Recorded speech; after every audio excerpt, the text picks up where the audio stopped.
रिया परी आराम से घूमते हुए जा रही थी। आज वह बहुत खुश थी कि वह छोटा भीम से मिलेगी, क्योंकि उसने उसके बारे में काफी सुन रखा था और वह भी परीलोक में काफी बार आ चुका था, पर अभी तक उन दोनों की मुलाकात नहीं हुई। इसी वजह से वह उससे मिलने जा रही थी। अभी वह चलती ही जा रही थी, तभी उसे किसी की आवाज सुनाई दी।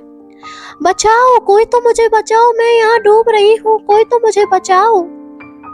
आवाज को सुनकर रिया परी ने अपने आप से कहा, अरे ये कौन चिल्ला रहा है? मुझे जाकर देखना चाहिए, शायद किसी को मेरी मदद की जरूरत हो।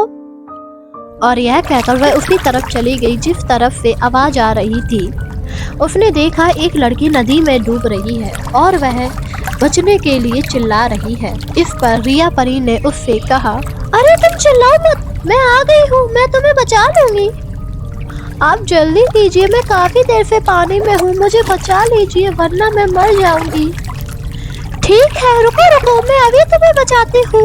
और यह कहकर रिया परी ने अपनी जादू की छड़ी से उस लड़की को नदी से बाहर निकाल लिया। बाहर आने के बाद लड़की ने रिया परी से कहा, अरे आप तो परी है, आप यहाँ कहाँ से आ गई? मुझे बड़ी खुशी हुई कि मैं आपसे मिली, क्योंकि मैंने तो आज तक परियों के बारे में सिर्फ कहानियों में ही सुना था। अरे मैं अपने दोस्त भीम से मिलने जा रही थी, तभी मुझे तुम्हारी आवाज सुनाई दी, इसी वजह से यहाँ चली आई। अच्छा, आप ढोलकपुर जा रहे हैं, ये तो बड़ी खुशी की बात है। वैसे मैंने भी भीम के बारे में काफी सुना है, वह काफी अच्छा है और हमेशा दूसरों की मदद करता है। ये तो बड़ी खुशी की बात है। वैसे तुम इस नदी में कैसे गिर गई? मैं यहाँ से गुजर रही थी, तभी मेरा पैर फिसला और मैं नदी में जाकर गिर गई। मैं काफी देर से चिल्ला रही थी, पर यहाँ पर कोई नहीं था। वह तो अच्छा हुआ कि आप आ गई और मैं बच गई, वरना आज तो मैं मर ही जाती। अरे तुम ऐसा क्यों कह रही हो? जिसकी रक्षा भगवान करे उसे कुछ भी नहीं हो सकता है।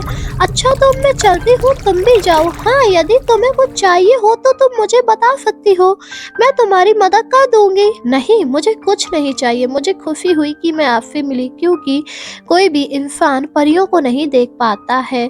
ये तो मेरा सौभाग्य है कि मैंने आपको देख लिया।